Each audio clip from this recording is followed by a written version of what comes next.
बिहार में paper leak का मसला बहुत बड़ा है। आप जानते हैं कई लोग इस मसले को उठाते भी हैं, पॉलिटिकल पार्टीज भी उठाती है, लेकिन किसी नतीजे पर हम नहीं पहुंच पाते हैं।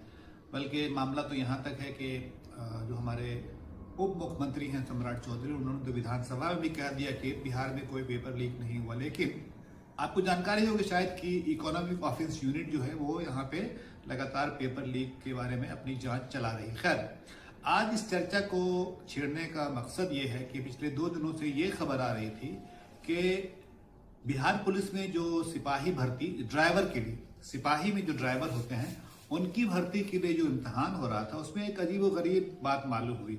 बात यह है कि एक साहब गए वहां सेंटर पर। कहाँ के सेंटर पर? रोहतास जिले के डेहरी ऑन सोन के सेंटर पे गए। वहां इम्तिहान हो रहा था। उन्होंने खुद को जिला प्रशासन का आदमी बताया और फिर एक दो लड़के को उन्होंने उठाया। पहले तो डांटा कि तुम क्या गलत कर रहे हो, चलो यहाँ इधर आओ। उसको किनारे लगे इस तरह से बहाना करके। और जब देर हुई तो सेंटर से सुपरिटेंडेंट या जो केंद्र अधीक्षक हैं उन्होंने इस पर शक का इजहार किया। उन्होंने फिर फोन किया जिला प्रशासन के लोगों को, एसपी कार्यालय को और डीएम कार्यालय को। तो वहां से लोग आए देखने के लिए कि क्या मामला है। तो मालूम हुआ कि ये तो फर्जी आदमी है। हालांकि उस आदमी ने जिला प्रशासन के लोगों को भी झांसा देने की कोशिश की। खैर, इसकी शुरुआत ऐसे हुई कि एक दिन पहले, मतलब जिस दिन इम्तिहान था उससे एक दिन पहले वो गाड़ी लेकर वहां गया और उसने सेंटर सुपरिटेंडेंट को कहा कि वो जिला प्रशासन की तरफ से आया है और अपने कई बातों पर कि ये गलत है, ये सही नहीं है, इसका इंतजाम सही करो, कुर्सी सही नहीं है, वगैरह वगैरह। इससे तो लोग धौंस में आ गए।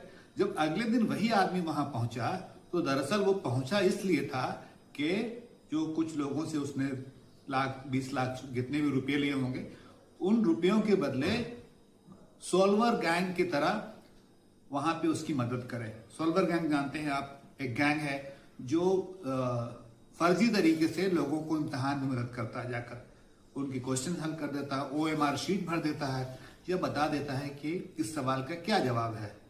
तो आप सोचिए, एक तरफ मेहनत करने वाले लड़के हैं, लड़कियां हैं, और एक तरफ इस तरह से फर्जीवाड़े से लोग कामयाबी हासिल कर रहे हैं। और हमारा समाज है कि इसकी चर्चा तो होती है, लेकिन इस तरह नहीं होती है कि इस पर कोई ज्यादा गंभीर बहस हो, पॉलिटिकल मुद्दा बने, राजनीतिक मुद्दा बने। इस पर कोई कानून तो बना हुआ होगा, लेकिन वो लागू क्यों नहीं होता है? 2-4 लोगों पर कार्रवाई होती है, उसके बाद असल मुद्दा यह है कि जो प्रभावित वर्ग है उसको इंसाफ कैसे मिले। तो आपको उम्मीद है कि मेरी बात समझ में आई होगी और आप अपनी राय जरूर देंगे कि इस बारे में क्या करना चाहिए और हमें भी क्या करना चाहिए।